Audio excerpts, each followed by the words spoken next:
قابل ذبیل احترام اساتذہ کرام، خصوص حضرت علامہ و مولانا استاد گرامی مولیا صاحب علی ونورانی، حضرت علامہ و مولانا جان محمد صاحب اللہ منتظر العلی ونورانی صلی اللہ تعالی وعلیکم السلام علیکم ورحمۃ اللہ وبرکاتہ۔ وعلیکم السلام ورحمۃ اللہ۔ الحمد للہ رب العالمین، والصلاة والسلام على سید الانبیاء والمرسلین وعلى آلہ المطہرین واصحابہ الاخیار اجمعین الی یوم الدین، اما بعد، اعوذ باللہ من الشیطان الرجیم، بسم اللہ الرحمن الرحیم، فانکحوا ما طاب لکم من النساء، آمنت باللہ صدق اللہ مولانا العظیم وبلغنا رسوله النبی الامین المکین الکریم ونحن على ذلك لمن الشاہدین والشاکرین والحمد للہ رب العالمین۔ عزیزان گرامی قدر، خطبہ مسنونہ میں نے جس آیت کریمہ کی تلاوت کا شرف حاصل کیا، آئیے اس پر گفتگو کرنے سے پہلے میں مناسب ہی نہیں بلکہ ضروری سمجھتا ہوں کہ ہم سب مل کر آقائے نامدار، مدینے کے تاجدار، دونوں عالم کے مالک و مختار، رحمت عالم، حضور راحت العاشقین، مراد المشتاقین، خاتم النبیین، سید الاولین والآخرین، جناب محمد رسول اللہ صلی اللہ علیہ وآلہ وسلم کی بارگاہ عالی پناہ میں جھوم جھوم کر حضور سے سلام کا نذرانہ عقیدت پیش کریں، پڑھ کے بآواز بلند اللہم صلی اللہ علیہ وآلہ وسلم صلاۃ و سلام علیک یا رسول اللہ صلی اللہ علیہ وآلہ وسلم۔ ایک مرتبہ اور نبی اور آل نبی کی بارگاہ میں اللہم صلی علی سیدنا محمد وعلی آل سیدنا محمد وبارک وسلم، صلاۃ و سلام علیک یا رسول اللہ صلی اللہ علیہ وآلہ وسلم۔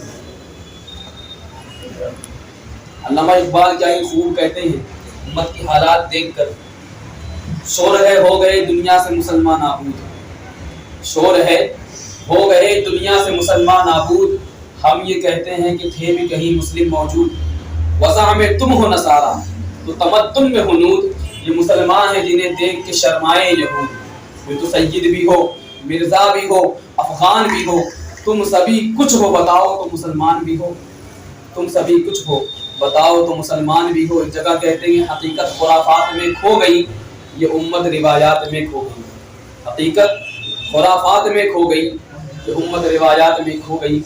میں نے خطبہ مسنونہ میں جس آیت کریمہ کی تلاوت کا شرف حاصل کیا، اللہ رب العزت اپنے بندوں سے مخاطب ہے، فرما رہا ہے کہ اے میرے بندو، تم شادیاں کرو ان عورتوں سے جو عورتیں تمہیں بھلی لگیں۔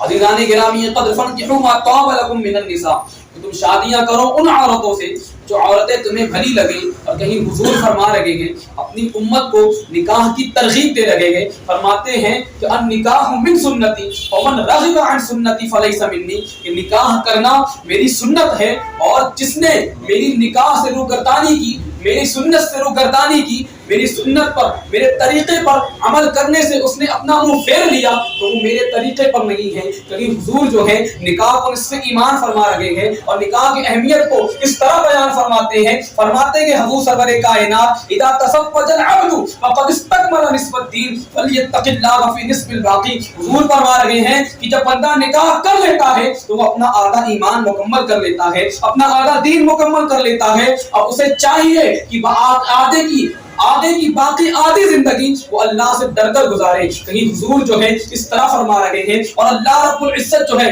نکاح کی فضیلت کو، اور نکاح کتنا اہم ہے، اور نکاح کے مقاصد کو اور اس کے مراتب کو اس طرح بیان فرماتا ہے۔ اللہ قرآن میں فرماتا ہے وَلَقَدْ أَرْسَلْنَا رُسُلًا مِّن قَبْلِكَ وَجَعَلْنَا لَهُمْ أَزْوَاجًا وَذُرِّيَّةً، کہ نکاح کیا ہے، نکاح کی اہمیت کیا ہے۔ اللہ فرماتا ہے محبوب ہم نے آپ سے پہلے کئی رسول بھیجے، وَجَعَلْنَا لَهُمْ أَزْوَاجًا وَذُرِّيَّةً، اور ہم نے ان رسولوں کے لیے، ہم نے ان نبیوں کے لیے، ہم نے ان انبیاء کے لیے بیویاں بھی بنائی، اور ان بیویوں سے انہیں بچے بھی عطا کیے۔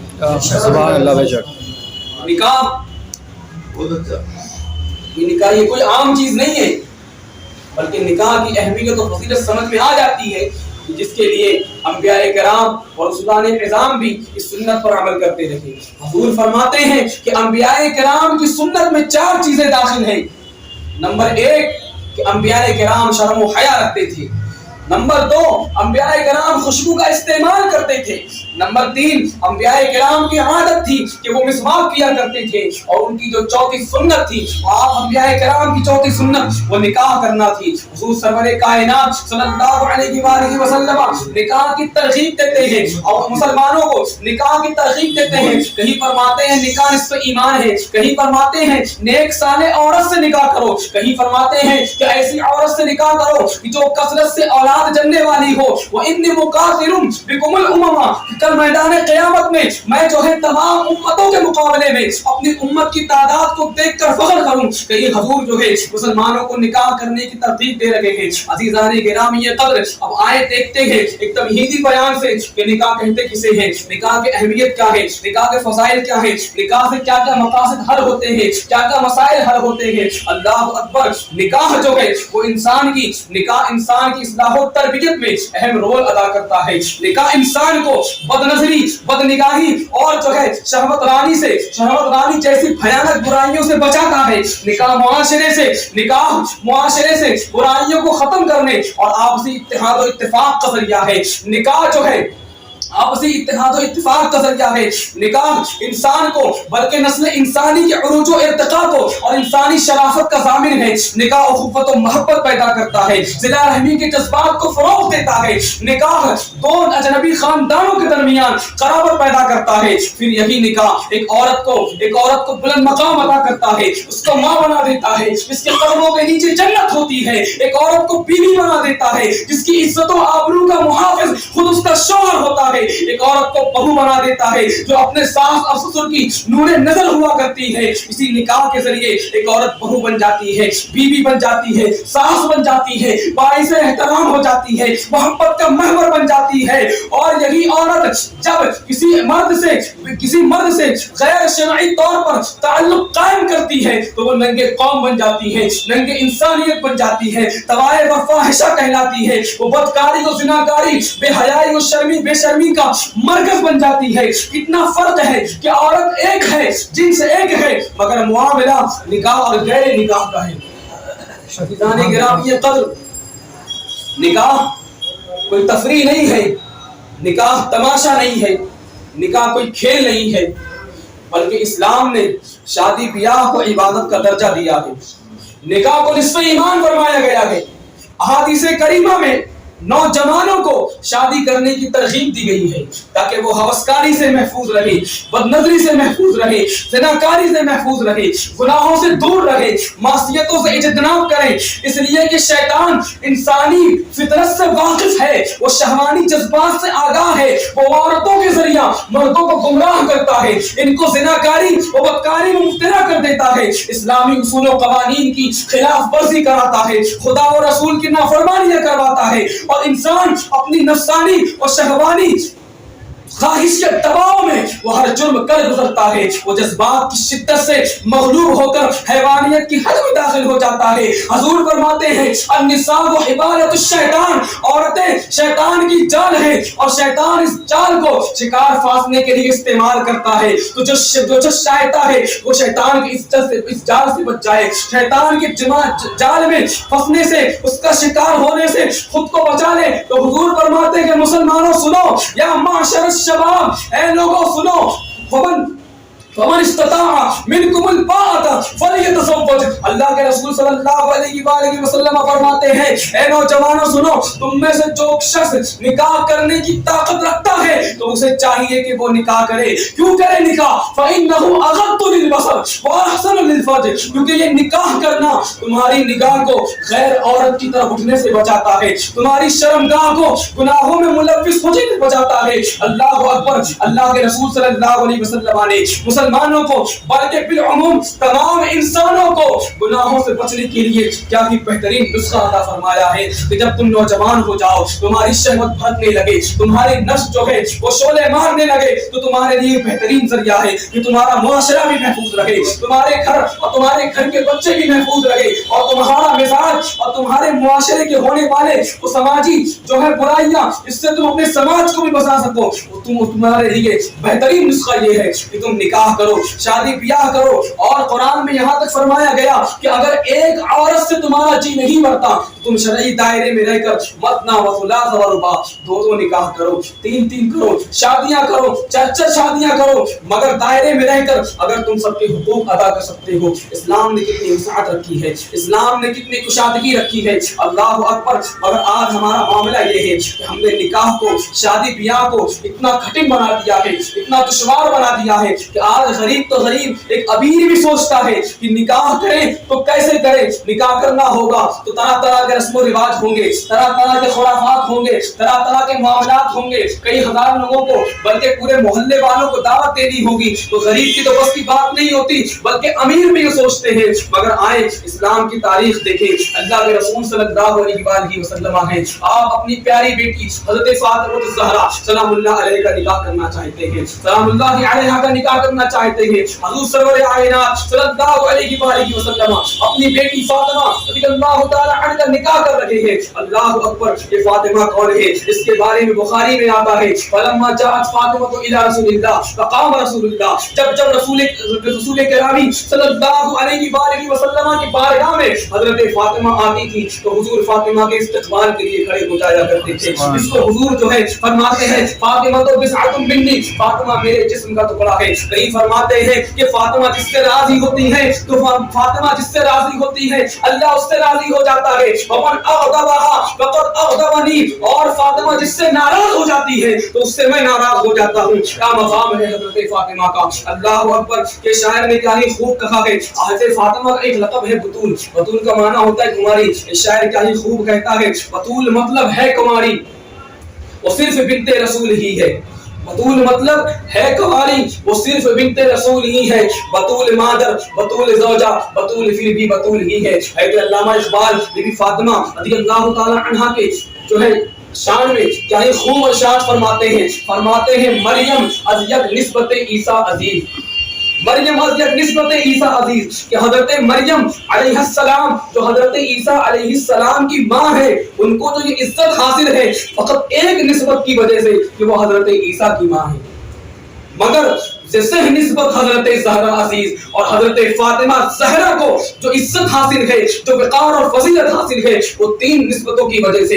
آگے فرماتے ہیں وہ تین نسبت کیا ہے. پہلی نسبت یوں بیان فرماتے ہیں نور چشم رحمت للعالمین, امام اولین و آخرین. کہ پہلی نسبت یہ ہے کہ وہ رحمت للعالمین, حضور سرور کائنات صلی اللہ علیہ وسلم کی آنکھوں کا نور ہے, اور نبی کریم محمد رسول اللہ صلی اللہ علیہ وآلہ وسلم کی بیٹی ہے. فرماتے ہیں کہ وہ اس شخصیت کی بیٹی ہے امام اولین و آخرین, جو تمام اولین و آخرین کا امام ہے. دوسری نسبت فرماتے ہیں کہ 92 تاجدار حل عطا, 92 تاجدار حل عطا, مرتضی مشکل کشا شیر خدا. دوسری نسبت یوں بیان فرماتے ہیں کہ دوسری نسبت جو حضرت فاطمہ رضی اللہ تعالی عنہا کو حاصل ہے اس کی وجہ یہ ہے کہ آپ حضرت مولا علی مشکل کشا کی بیوی ہے. تیسری نسبت یوں بیان فرماتے ہیں مادر مرکز پرکار عشق, مادر آکار ما سالار عشق. تیسری نسبت یوں بیان فرماتے ہیں کہ اے فاطمہ آپ جو ہے اس شخصیت کی ماں ہے, اس حسین کی ماں ہے جو عشق کے سالار کے, عشق کے قافلے کا سالار ہے, جو عشق کے پرکار کا مرکز ہے. آپ اس شخصیت کی ماں ہے. اللہ اکبر. اتنی بڑی مرتبے والی, مگر جب حضور ان کا نکاح کر رہے ہیں اس کا نکاح کس سے کر رہے ہیں. اتنی بڑی شان والی کہ جو جنتی عورتوں کی سردار ہے, سیدۃ النساء العالمین ہے. حضور فرماتے ہیں حدیث میں آتا ہے کہ جب فاطمہ کا گزر میدان قیامت میں ہوگا تو 70,000 حوریں آپ کو پردہ کیے ہوں گی, اور اہل محشر کو حکم ہوگا کہ اے اہل محشر اپنی نگاہوں کو نیچے رکھو, میرے نبی کی بچی کی سواری جا رہی ہے. اللہ اکبر. اتنی بڑی مرتبے والی, مگر حضور نکاح کس سے کر رہے ہیں؟ مولا علی سے کر رہے ہیں. مولا علی کے پاس کیا ہے؟ مولا علی کے پاس ایک زرا ہے. مولا علی کے پاس ایک زرا ہے. مولا علی کو زرا لیتے ہیں. اس زرا کو زرا کہتے ہیں جسے جنگ میں پہنا جاتا ہے. زرا لیتے ہیں اور زرا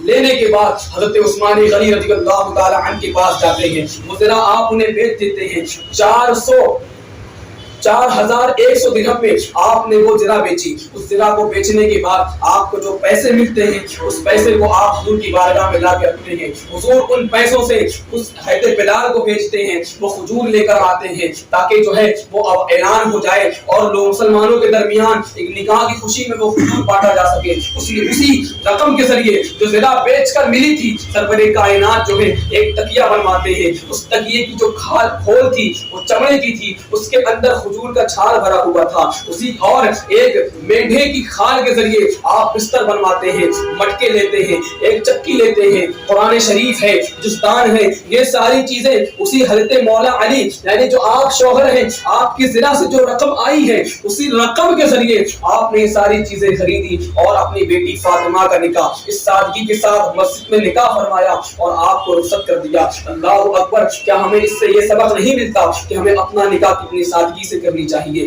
اللہ کے رسول فرماتے ہیں کہ جس کا نکاح جتنا سادہ ہوگا اس کی آنے والی منزل, شادی کے بعد آنے والی منزلیں اس کی اتنی آسان گزرے گی. جس کا نکاح جتنا دشواری کے ساتھ ہوگا آنے والی منزلیں شادی کے بعد اتنی دشوار گزرے گی. اللہ اکبر. ان سارے واقعات کو دیکھ کر بلکہ آپ حضور سرور کائنات صلی اللہ علیہ وآلہ وسلم کا نکاح دیکھ لیں. حضور کی عمر 25 سال ہے. حضرت خدیجہ رضی اللہ تعالی عنہا آپ 40 سال آپ کی عمر ہو چکی ہے. آپ حضرت خدیجہ نے سرور کائنات صلی اللہ علیہ وآلہ وسلم کو اپنے جو ہے تجارتی سامان کا ایک کفیل بنا کر آپ کو بھیجا اور آپ ان کا تجارتی سامان لے کر جاتے ہیں. جب آپ واپس آتے ہیں حضرت خدیجہ نے اپنے غلام میسرہ کو بھی ساتھ میں لگا دیا تھا اور انہیں یہ تاکید بھی کر دی تھی کہ یہ جو محمد ہے, محمد بن عبداللہ ہے, یہ مکے کے بڑے ہی شریف گھرانے سے ہے اور بڑے ہی شریف النسب ہیں. ان کا خیال بھی رکھنا اور دیکھنا کہ ان کے ساتھ اس سفر میں کیا کیا واقعات پیش آتے ہیں. جب میسرہ وہاں سے واپس آتا ہے حضرت خدیجہ کے پاس پہنچتا ہے.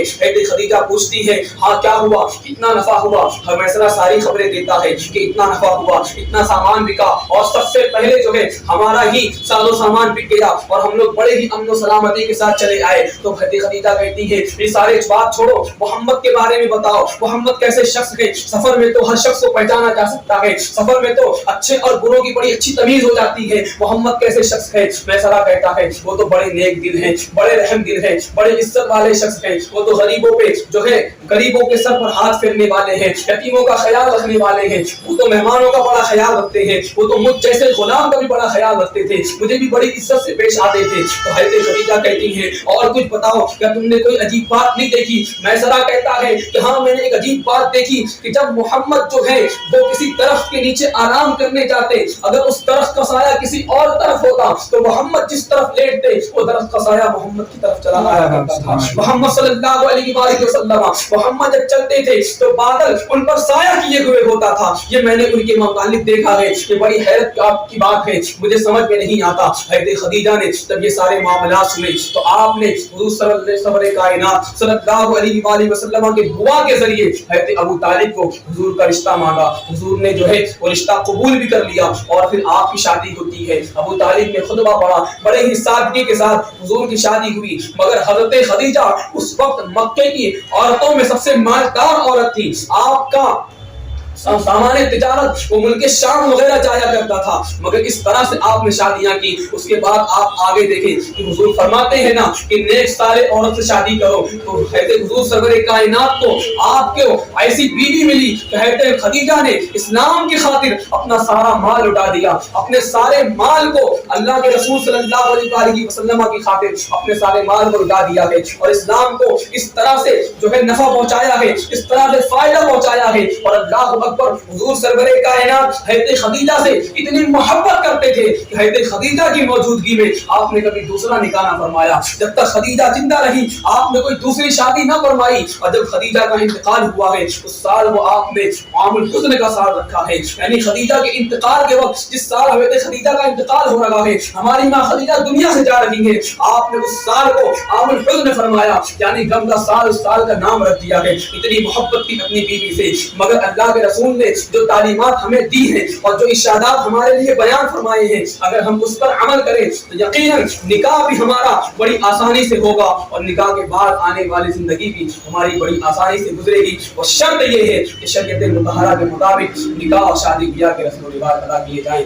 میں نے جو کچھ بیان کیا میرے کہنے میں اور آپ کی سننے میں اگر کوئی غلط فہمی ہوئی اللہ سے معاف فرمائے۔ میں نے جو کچھ بیان کیا وہ شریعت کے مطابق ہو تو اللہ تبارک و تعالی ہمارے ذہنوں میں اسے محفوظ فرما دے، اور اگر کوئی بات شرع مخالف نکل رہی ہو اللہ رب العزت ہمارے ذہنوں سے اسے محفوظ فرما دے۔ اور اللہ کریم سے دعا ہے جو کچھ میں نے بیان کیا وہ اپنی بارگاہ میں قبول فرمائے۔ خود کی سیر چمن پھول چنے شاد رہے، باغ با جاتا ہوں گلشن تیرا آباد رہے۔ یہ قصہ لطیف ابھی نہ تمام ہے، جو کچھ بیان ہوا وہ آغاز